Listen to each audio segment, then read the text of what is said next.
Joining us now with Mara is Lara Brown. She is political scientist and author of Amateur Hour, Presidential Character, and the Question of Leadership. Lara, welcome to Balance of Power. Thank you so much for being with us. Of course, this debate is unique in many ways, in part because it is a rematch, a redoing of the debates we saw in 2020 between Biden and Trump. But there are things that make it unique, including how early it is in the cycle. They aren't even actually the official nominees yet. So are any voters, let alone the young minority ones who may be feeling very unenthused about both of these candidates, really going to be paying attention?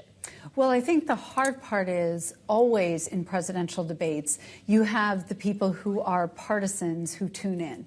Usually those who are somewhat interested voters or who are marginally aligned with either party, they ignore the debates because there's no one to root for.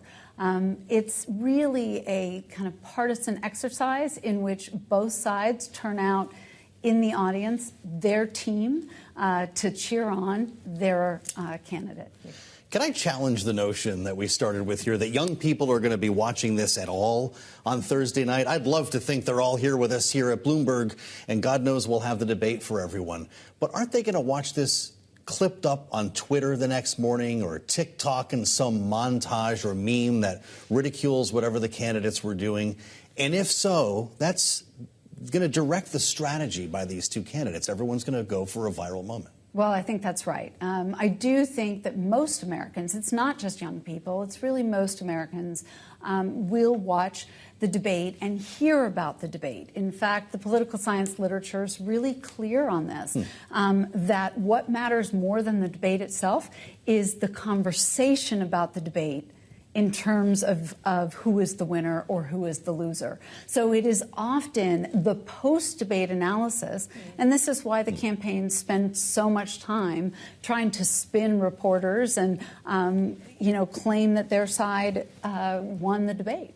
Well, they spin after the fact, surely, but it does seem this time around there's some spin happening before, each side trying to lower the bar for themselves. Of course, with Biden, it's the question of whether he can just maintain energy for the whole 90 minutes. The Trump campaign now seemingly is really focusing on the moderators of this debate at CNN, the idea that they are going to have access to that button that will cut off the microphone. How does the pre-spin factor into how we should be looking at the actual debate on Thursday? Well, it actually determines significantly how people view the debate afterwards. And it's because it's all about expectations. The expectations that you have going into the debate inform how you analyze and judge the debate later. So if there is this sense that one of the candidates is going to do better than the other, and then, in fact, you find some confirmation bias during the debate, that becomes the main claim. And everyone says, well, of course, they won because they won. And it becomes very tautological. And this is why, in some ways, debates are not always the best format to really get at what these candidates are doing or how they'll serve the country as president. Donald Trump says in the speech the other night that Joe Biden's going to be on drugs, right? He wants to have a drug test. He went on Truth Social today calling for that, says he's going to get a jab in a part of his anatomy that I can't talk about here. Is that raising or lowering expectations for the president? Well, I think it goes along with what the Trump campaign's sort of mantra was in the weeks after the State of the Union address. They had lowered the expectations about President Biden's ability to deliver. And they accused him of being on something. That's right. And they accused him of being on something. And so I think what you see is former President Trump trying to kind of affirm and reassert that the only way that Biden can do well is if he's on drugs. Now, I mean, if I were the Biden campaign, I would probably go right back and say, great, I'll show up for a drug test. I hope you will, too. And I would put that out there.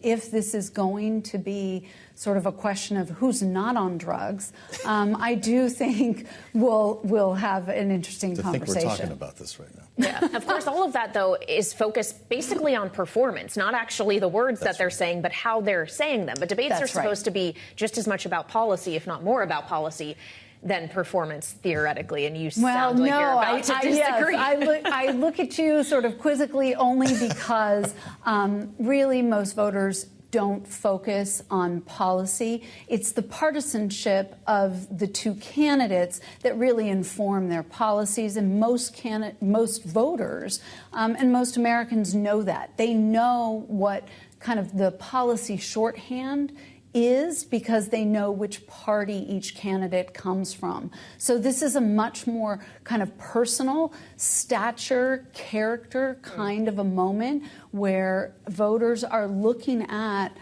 how well these individuals may perform in this leadership role that we call the presidency. We were talking earlier about the whole are you better off now than you were 4 years ago question, which would play into any presidential debate. It's kind of a weird one, though, this time.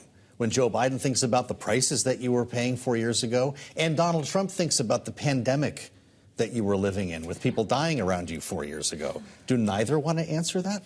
Well, I think that there is a reality that most Americans, when they think about the pandemic, they think mostly about the vaccines. And they have kind of forgotten what life was like in the year that President Trump was in office before the vaccines were developed. Yeah. And that time was a very fearful time. Most Americans have kind of shunted that away. But they also do remember that the economy was in a good position before the pandemic hit. And then when the pandemic did come about, the federal government engaged in massive spending to help make sure that most Americans didn't kind of fall through the floor when everything else stopped.